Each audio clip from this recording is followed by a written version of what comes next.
bandeko na ngai nyonso bozolanda video oyo ngai ndeko na bino Mukulumpa naye kosala video oyo en réaction na video moko natali na internet concernant ba déclaration ya Odombo asali na mois de janvier ya 2013 janvier alobi boye eza nango problème ya nini te, c'est un groupe d'individus oyo balingi s'attaquer na ngai et puis ngai je n'ai fait que réagir na lettre. Il y a eu des pestes.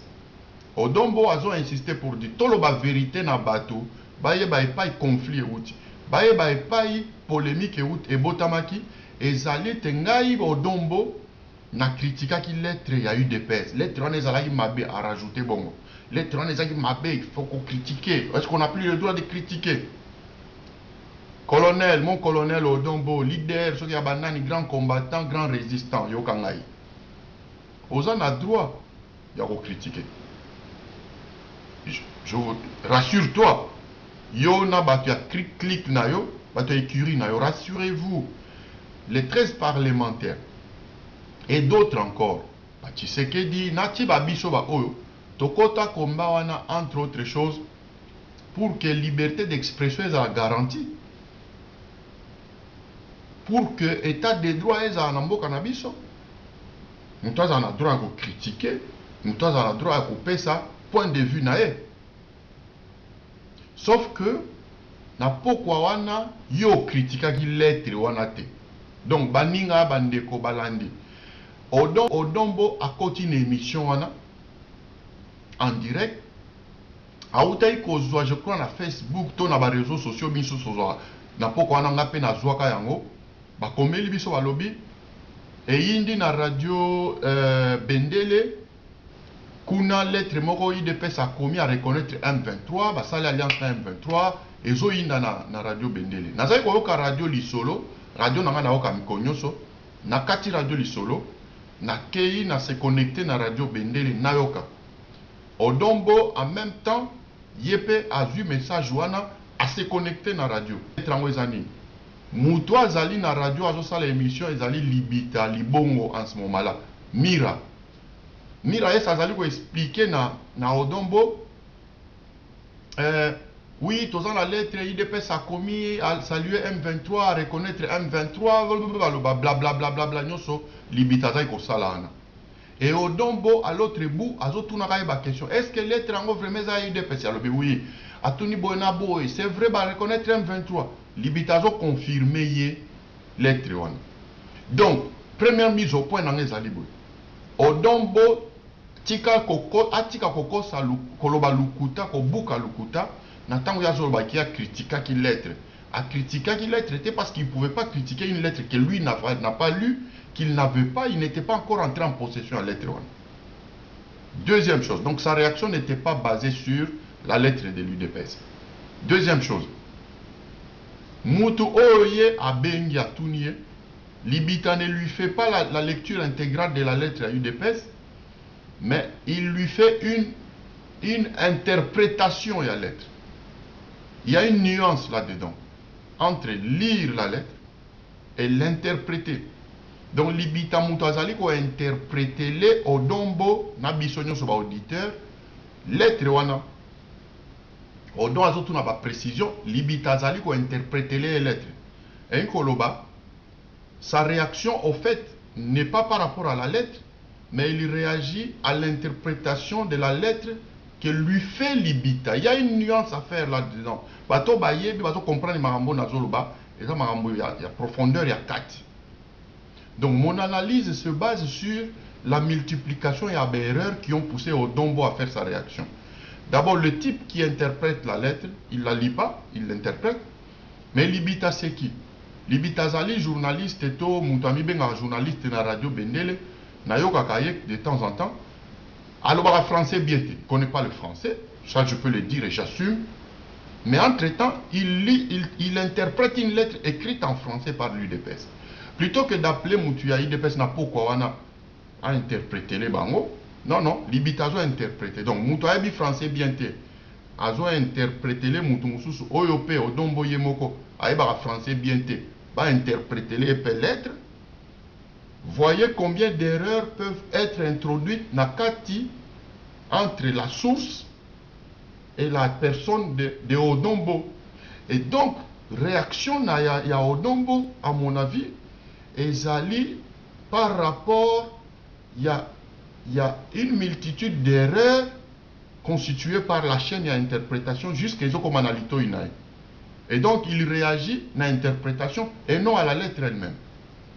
C'est important de dire ça. Deuxième chose, la hypothèse la plus malade, la plus folle, l'hypothèse la plus, je sais pas moi, que Odombo attend la lettre. Même ceux qui attendent la lettre, lorsqu'il ouvre sa bouche pour réagir, parce que Odombo a l'obi, a tout ni limite à précision, ok, madame Yosoyo lobi na yoki, si vous précisez bien, est-ce que vous êtes sûr que lettre on a confirmé que les lettres à UDP c'est officiel, libita lobby n'a confirmé yo, les alliés officiels, tout les appels na site à UDP na minute. Odombo a lobby, ok, le col a confirmé que les officiel, yoka siko réaction nangai. Donc du coup sa réaction commence au moment où il a la confirmation que lettre on les alliés, lettre officielle à UDP. Et quand il ouvre sa bouche, ce n'est pas pour critiquer le contenu de la lettre. Abandi ko peut sa point de vue naïe sur à partir de ce qu'il a compris de ce que Libita lui a dit. Allo Bible. Ok, le cola siko na confirmé naïe, ngana allo Bible. Abandi. IDPS va trahir, va saler alliance, on va reconnaître M23, il n'a pas critiqué le contenu de la lettre, mais il a commencé à donner des accusations. Il y a trahison, accusation, il y a alliance, accusation, il y a boinabo. En tout cas, au Don Bozofan dans la France, il y a une grosse différence entre lire une lettre, l'interpréter et la critiquer, et formuler des menaces et des accusations à l'endroit de quelqu'un comme M. Tshisekedi ou Moulumba. Il y a une forte différence entre Biloko et Mbale.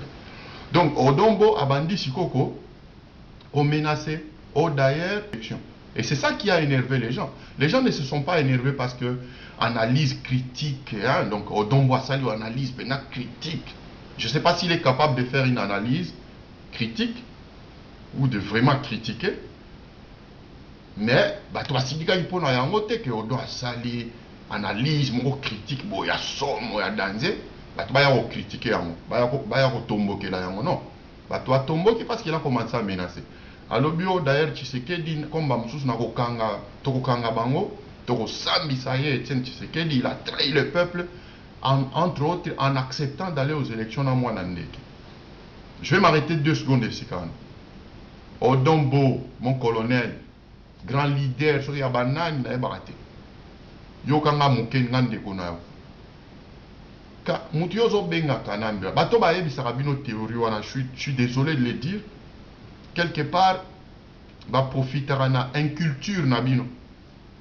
Parce que si tu vends des masolo, ok débat na TF1, to na France 24 et on tenir balangage je crois que va bailler émission. Cultiver bongo na yo 2013 yo to sale la bongo. Mutu wana yo solo bakanambe wana. A kende une élection déjà en 2006 avec un passeport bakoma Joseph Kabila Kabangi. Ata ibaki passeport en. Ata za ya mayu, ata abwaka kingunda ya lokuta. Du moment que ba pesaye na ministère des Affaires étrangères en bonne et due forme passeport one. Et avec ça il s'est enrôlé. A kende une élection, ba voté en 2006. Bembo azalaki na na finale à lobby, je reconnais que Napoli, j'accepte l'inacceptable. Il n'y avait plus de problème à légitimation à Kanambe en 2011. Donc, au fond, Tshisekedi qui a trahi le peuple parce qu'il a légitimé Mwanandeke. Alors que Mwanandeke, il est président sortant. Nabi qui n'a pas si na lobango boy et tout ça la pas yo kayango mais quelquefois il faut lober la likambo vérité.